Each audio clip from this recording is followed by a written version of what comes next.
Hi, I'm Bill O'Reilly. Thanks for watching us tonight. President Obama speaks to the Muslim world. That is the subject of this evening's Talking Points memo. In my opinion, the biggest mistake President Bush made in fighting the terror war was believing the Muslim world would embrace democracy. You'll remember the Bush administration thought the Iraqis would greet us as liberators. Obviously, that did not happen. And to this day, the corruption in the elected Iraqi government is massive, as is corruption in the Afghan government. Well, today, President Obama also appealed to the Muslim world to embrace democratic values, equality for women, due process, not violence to accomplish goals, and basic fairness and decency when dealing with disagreements.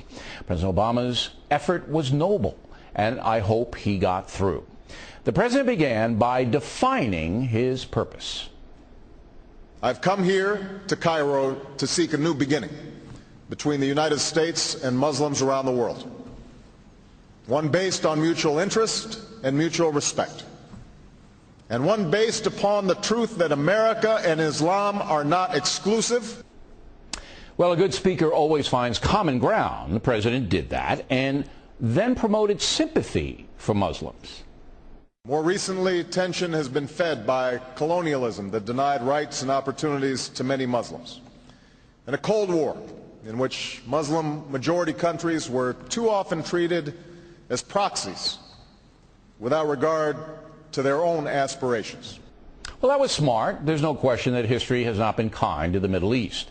Then the president took a turn. I made clear that America is not and never will be at war with Islam. We will, however, relentlessly confront violent extremists who pose a grave threat to our security, because we reject the same thing that people of all faiths reject: the killing of innocent men, women, and children. And it is my first duty as president to protect the American people.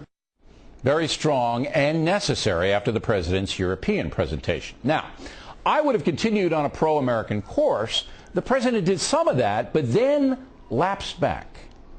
Just as America can never tolerate violence by extremists, we must never alter or forget our principles.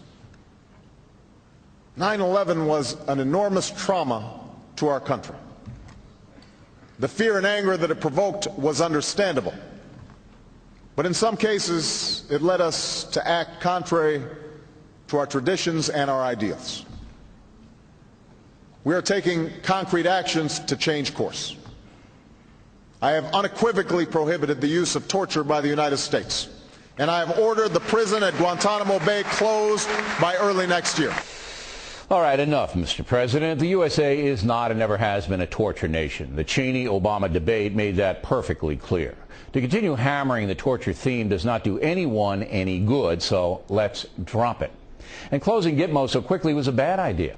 You may have good intent, but the situation is one giant screw-up and could turn deadly if any of these guys go free and start killing, so let's drop that as well. Finally, President Obama did what Dick Morris suggested last night. He appealed to young Muslims to change a culture often steeped in bitterness and failure. I want to particularly say this to young people of every faith in every country. You, more than anyone, have the ability to reimagine the world, to remake this world. All of us share this world for but a brief moment in time. The question is whether we spend that time focused on what pushes us apart, or whether we commit ourselves to an effort, a sustained effort, to find common ground. Now, I have no major beef with the president on the speech. He is trying to diminish tensions in a dangerous world, and I hope Muslim society listens.